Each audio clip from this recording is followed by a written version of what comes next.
Muy, pero muy buenos días. Que el Dios del amor y la paz te bendiga. Hoy es un día muy maravilloso. Y yo te voy a invitar a que cuando leas la palabra de Dios, la leas en perspectiva de fe. Y bajo la historia del pueblo en que se escribió el texto. La Biblia es una experiencia de fe. No son cuentos mágicos. En la palabra de Dios encontramos relación entre el hombre y Dios a través de realidades cotidianas. Por eso el pueblo que andaba en tinieblas vio una gran luz, nos dice el texto, para darnos a entender el valor que le daba el pueblo al Dios que caminaba con ellos. Por eso vamos a encontrar en ese texto, en esas expresiones, el pueblo que andaba en tinieblas vio una gran luz.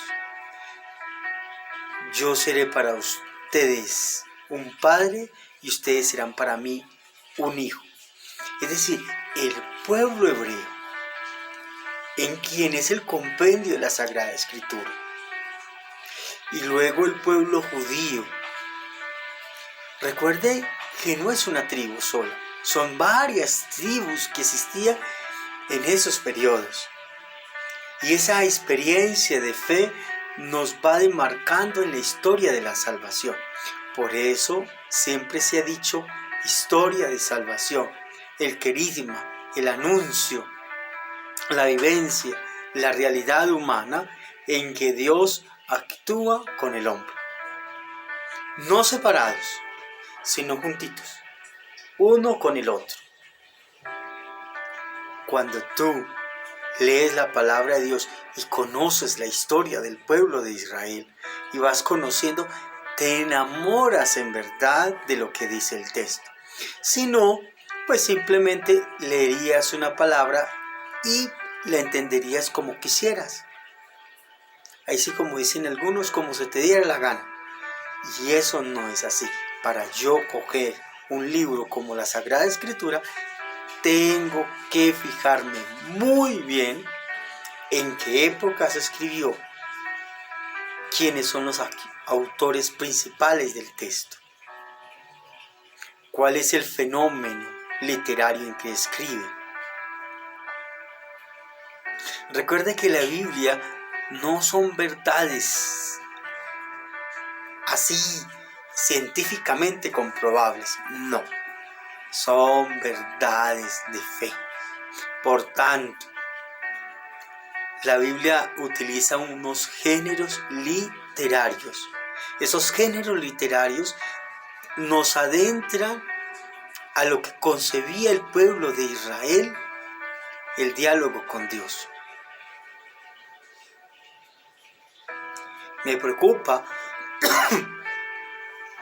que hoy por hoy muchos creen coger la palabra de Dios y entenderla como quieren.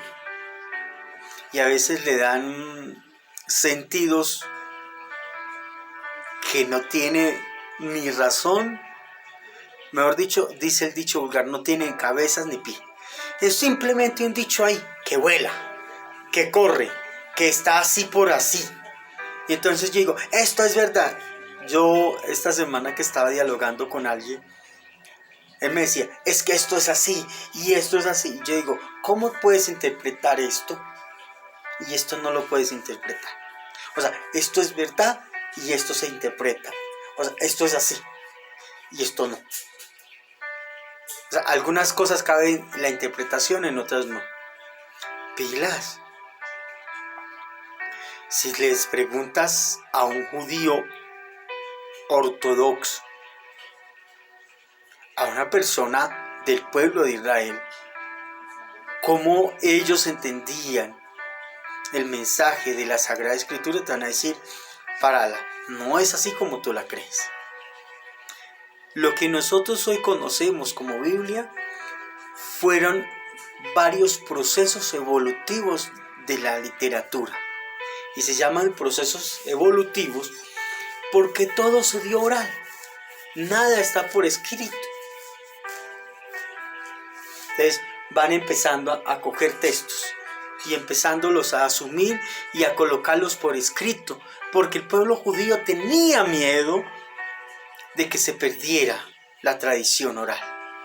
Algunos todavía tienen la tradición oral, porque hay que entender que es un Targum, que es un Midrash, y todos esos fenómenos literarios que el pueblo judío tenía para saber interpretar. Recuerden, el pueblo hebreo eran muy pocos las personas doctas en la escritura. No todos sabían escribir. Es igual como en Colombia. Colombia es un pueblo analfabeta. Alguien dirá, uy, no, padre, es imposible. Sí, Colombia es un pueblo analfabeta. ¿Por qué? Porque todos decimos escribir. No, nosotros no escribimos. Escribe una persona literaria, una persona que se mete en el tema. Nosotros nos defendemos. Por eso, cuando alguien me dice, es que yo hablo español, usted no habla español, usted habla castellano. Muy distinto a una persona que hable el español.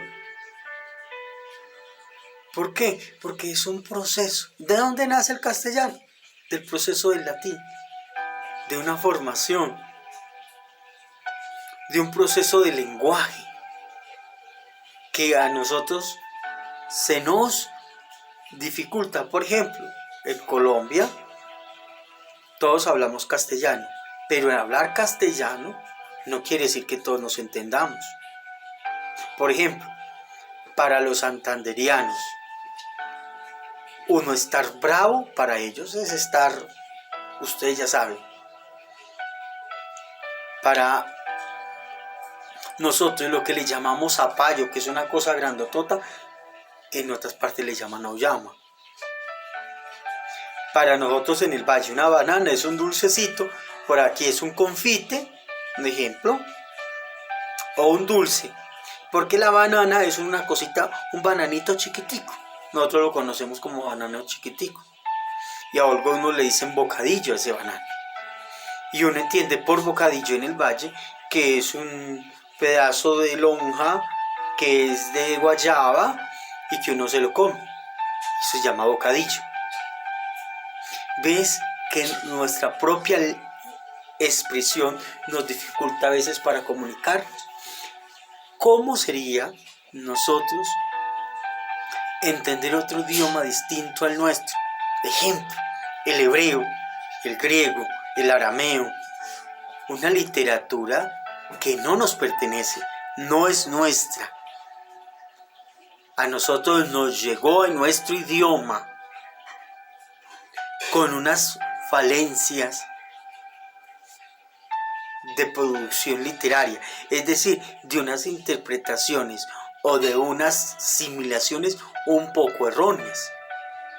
¿Cómo así? Sí, aunque duele decirlo, muchas veces, padre, o sea que la Biblia no es verdad. Sí, es verdad. Lo que pasa es que tiene problemas en una interpretación. Por ejemplo, para el pueblo hebreo esto significa tal cosa y el que la tradujo, esa traducción, perdónenme, esa traducción, a veces esa traducción no estaba conforme a lo que el pueblo hebreo creía. Porque por la difícil caracterización que se le daba. Imagínense, estamos en el siglo XXI y nos cuesta a nosotros entenderlo. ¿Cómo costará a un literario coger y entender las expresiones de un pueblo? ¿Qué significa para ellos tal cosa? Y poderla traducir al significado que te llegue a ti y a mí de la misma manera que tú y yo podamos comprenderlo. Por eso es necesario que dentro de la literatura existen personajes literarios, fenológicos, yo creo que se llama así, quienes dan las pautas para saber interpretar un texto. Un filólogo se llama aquel que está buscando en la antigüedad, o sea, en los escritos antiguos, qué significaban las cosas. Por eso existen biblistas. ¿Qué son los biblistas? Son aquellos que cada vez más profundizan en el texto original lo que hay de esos textos y buscan traducirlo de forma fidedigna,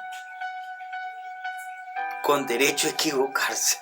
Perdóname, porque ninguno es perfecto.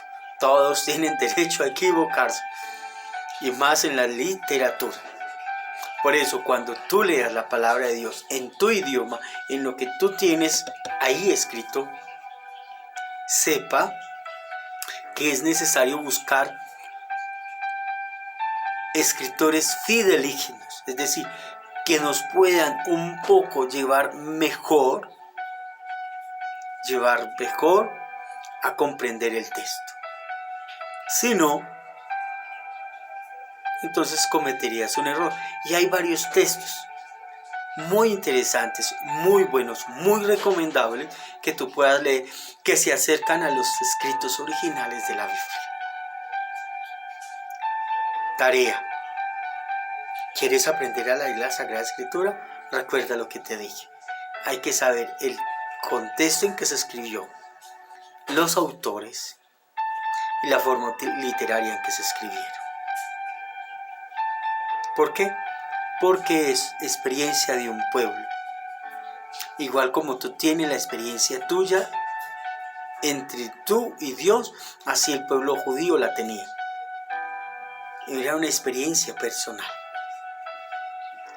Tú y yo, por eso, bajo esos aspectos es que tenemos que entender la Sagrada Escritura. Te deseo un feliz día y que María Santísima nos acompañe y nos conduzca al camino de Jesús. Bajo tu amparo me acojo, Madre de Dios, no desprecie la oración que te dirijo en mi necesidad. Antes bien líbrame de todo peligro, Virgen gloriosa y bendita. Amén. En nombre del Padre, del Hijo y del Espíritu Santo. Amén. Feliz y hermoso día.